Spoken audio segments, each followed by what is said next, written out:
दोस्तों पांच के फंडे में फर्स्ट क्वेश्चन के साथ, which terminology coined by World Health Organization WHO to estimate the mortality due to COVID-19 on a country wise basis? A COVID mortality, B excess mortality, C pandemic mortality, D additional mortality. भाई ऐसी कौन सा word जो है concept जो है use करती है हु किस चीज के लिए? कोविड-19 की जो डेथ है उसका एनालिसिस करने के लिए। आंसर देख लेते हैं। So answer is B, excess mortality, है ना। ध्यान में रखो लो दोस्तों, बहुत ही इंपॉर्टेंट है, एकदम सिंपल सा क्वेश्चन है, आ सकता है। देखो न्यूज में इसलिए है, Indian stands on the Covid death count method inaccurate. सारे दुनिया में हु के हिसाब से 15 मिलियन जो है पॉपुलेशन की डेथ हो गई, उसमें से 4 millions are accounted by the India, ऐसा हु कहता है।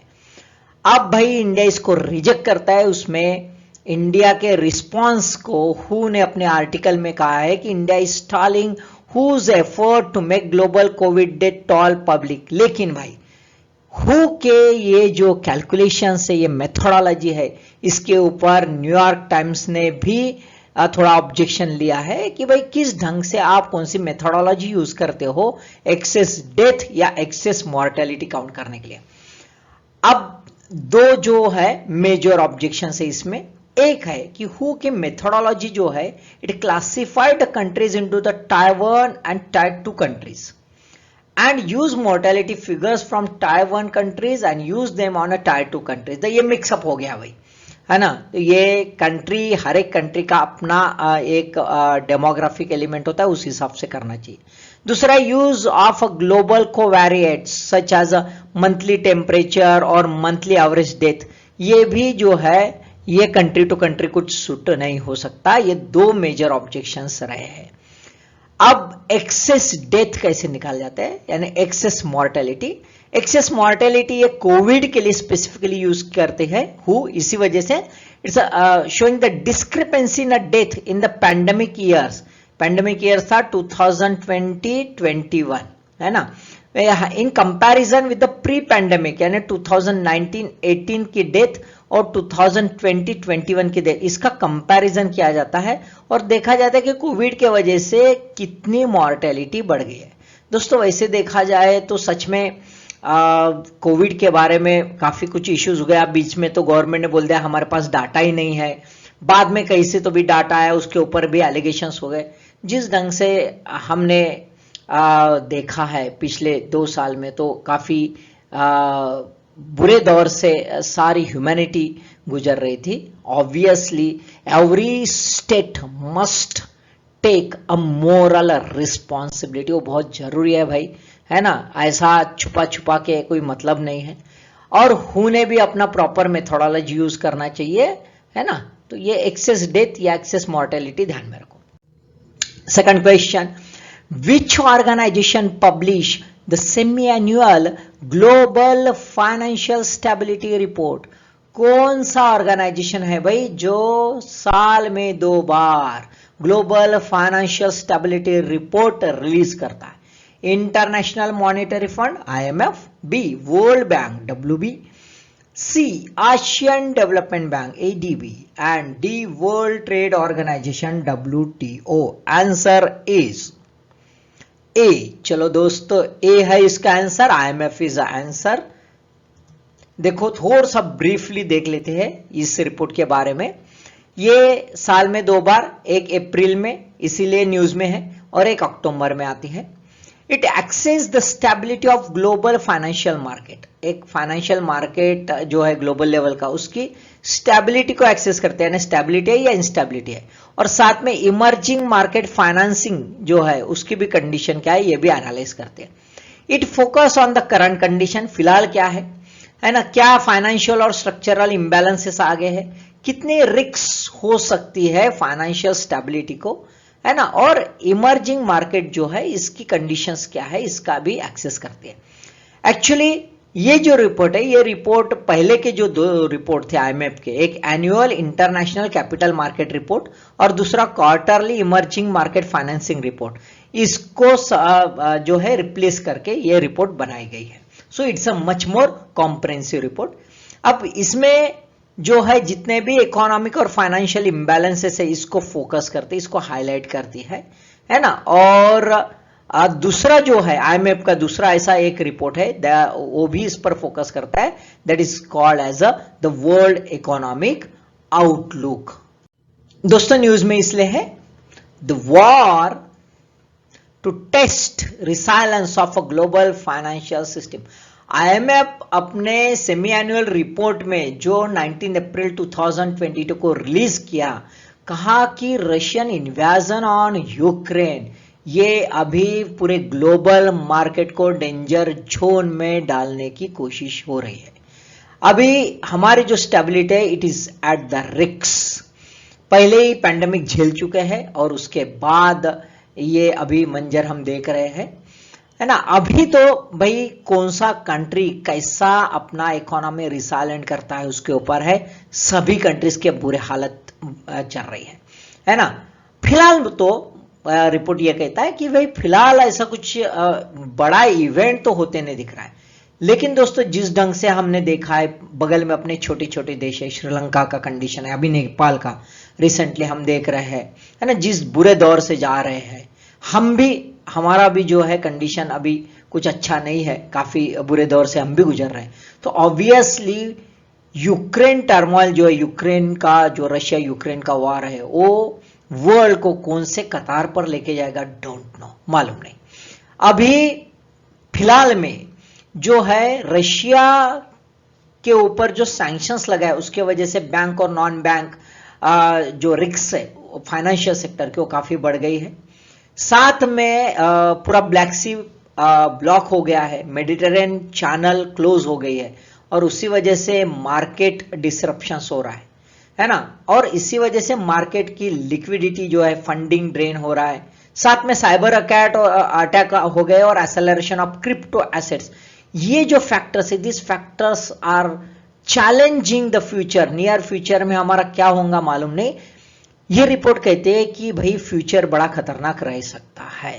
तो इसी वजह से अभी हम नए दौर में जा रहे हैं, पैंडेमिक से निकल के अभी वॉर कंडीशन में है और इसी वजह से एसेट प्राइस का जो है शार्प डिपनिंग आ रहा है। थर्ड क्वेश्चन, विच इज और are the areas based development strategic components of the smart cities mission launch on 2015? कौन से भाई कंपोनेंट है एरिया बेस्ड डेवलपमेंट के?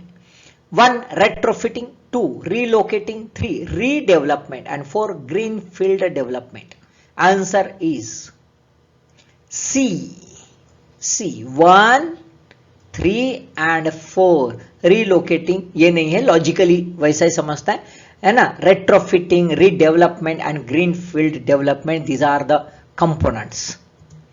और ये देखो भाई, ये यदि हम एनालाइज करते हैं तो स्ट्रेटेजिक कंपोनेंट में जो है 3 कंपोनेंट्स है एरिया बेस्ड डेवलपमेंट के, जो हमने देखा है, रेट्रोफिटिंग, रीडेवलपमेंट और ग्रीनफील्ड डेवलपमेंट। इसके साथ साथ 5 सिटी इनिशिएटिव जो है, जो स्मार्ट सॉल्यूशन को अप्लाइड करते हैं सिटी लेवल पर। सो दोस्तों न्यूज में इसलिए है कि what is the smart city mission and what makes a city smart. अब 25 जून 2015 को ये लॉन्च हो गया था स्मार्ट सिटी मिशन 2015। 2021 तक इसका डेडलाइन था 2021, but because of this 2-year pandemic, now on the recommendation of the NITI Aayog, the plan is extended until 2023, 2023 तक बढ़ा गया। एम क्या है, तो इंडिया की जो 100 शहरें हैं, 100 सिटीज जिसको शॉर्टलिस्ट किया, उसको सेल्फ सस्टेनेबल अर्बन सेटलमेंट में कन्वर्ट करना था। की एरियाज क्या थे? Construction of walkways, pedestrian crossing, cycling track, efficient waste management system, integrated traffic management and assessment. तो काफी कुछ की फोकस एरियाज थे। लेकिन दोस्तों यदि कुछ ऐसी सिटीज हम देखते हैं, 100 सिटीज में से कुछ सिटीज का कुछ पहले फेज का वक्त तो सिर्फ ये नाम का रह गया है, सब सिर्फ कुछ एरिया जो है वो लग्जरियस एरियाज बना गया, कोर एरियाज बना गए, called as particularly civil lines. बाकी एरियाज तो अभी भी कुछ डेवलप हुआ नहीं है। तो 2023 तक क्या होगा डोंट नो, है ना।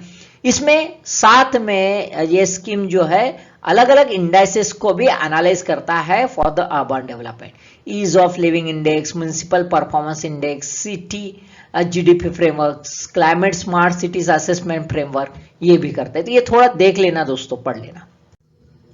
Then the fourth question, Integrated Command and Control Centers, ICCC, is an integral component of the Smart Cities Mission. For what the ICCC set up? है ना, पहला monitor status of various amenities of a city in a real time, और दूसरा है nodal point of availability of all online data and information relating to smart services of the city, और तीसरा है serve as a integrated criminal tracking system.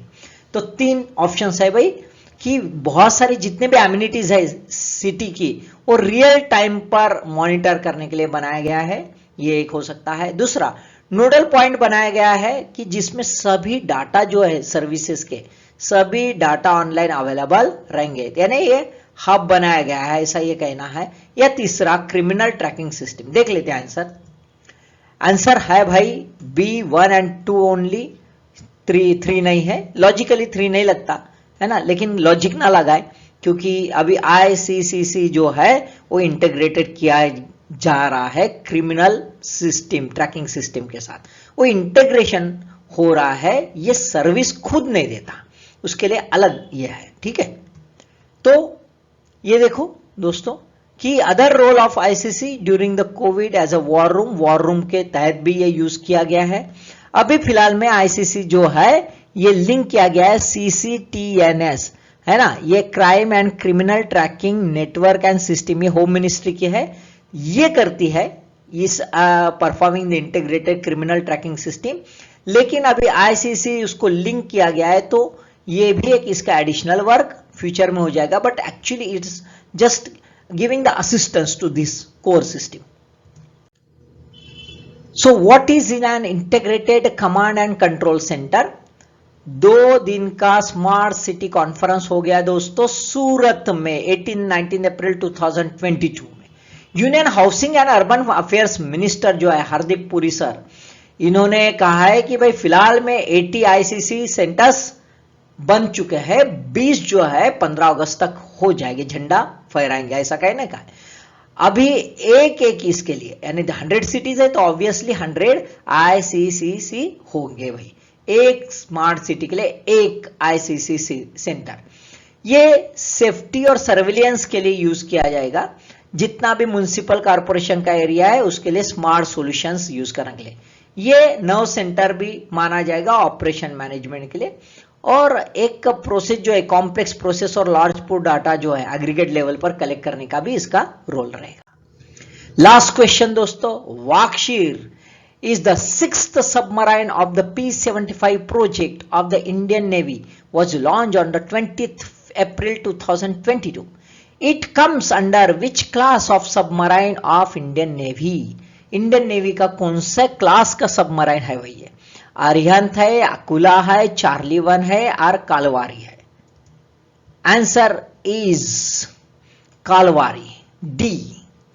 देख लेते दोस्तों, the कालवारी class है ना, कालवारी क्लास जो है एक्चुअली ये ध्यान में रखो कि सबमराइन का जो क्लास है, जो पहली सबमराइन बन जाती है और उसका जो नाम रहता है ना, पहली सबमराइन बन जाती है और पहला सबमराइन का जो नाम रहता है वो पूरे क्लास का नाम रहता है, यानी वो पहला हो गया भाई, उसके बाद वो जनरेशन इस टाइप का। ओके, तो कलवारी जो क्लास की जितने भी सबमराइन्स वो कैसे रहती है, डीजल इलेक्ट्रिक अटैक सबमराइन्स रहती है, तो जो स्कॉर्पियन क्लास सबमराइन पर आती है। ये जो है सबमराइन्स ये designed by the French naval defence and energy company DCNS जो है इसके साथ किया है, माझगांव डॉक लिमिटेड मुंबई में ये मैन्युफैक्चर्ड होती है। दोस्तों वाक्षीर सबमराइन अभी जो है कमीशन कर दी गई है नई वाली, इसका नाम एक सैंड फिश है जो deep sea predator of Indian ocean उसके नाम पर रखा गया है। पहला जो वाक्षीर था ये रशिया से हमने लाया था। It was commission on the 26 दिसंबर 1974, जो 1997 को डीकमीशन हो गया था। ऑब्वियसली उसकी जगह भरने के लिए नया वाक्षीर सबमराइन चाहिए था।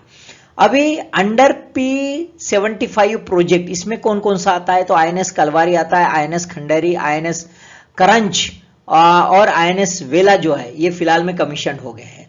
सी ट्रायल चल रहा है वागीर का, और वाक्षीर जो है अभी फिलहाल में कमीशन हो गए हैं।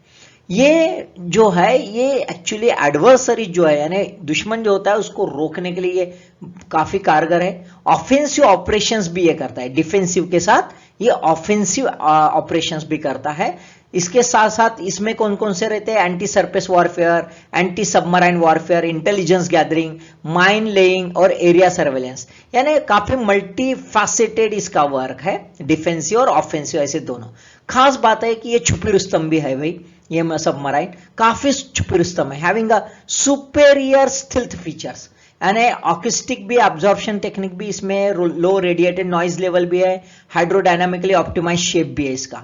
तो ऑब्वियसली ये आवाज कम करता है, पता नहीं चलता है, छुपी रुस्तम है अच्छे से, यानी काफी कारगर भूमिका ये निभा सकती है।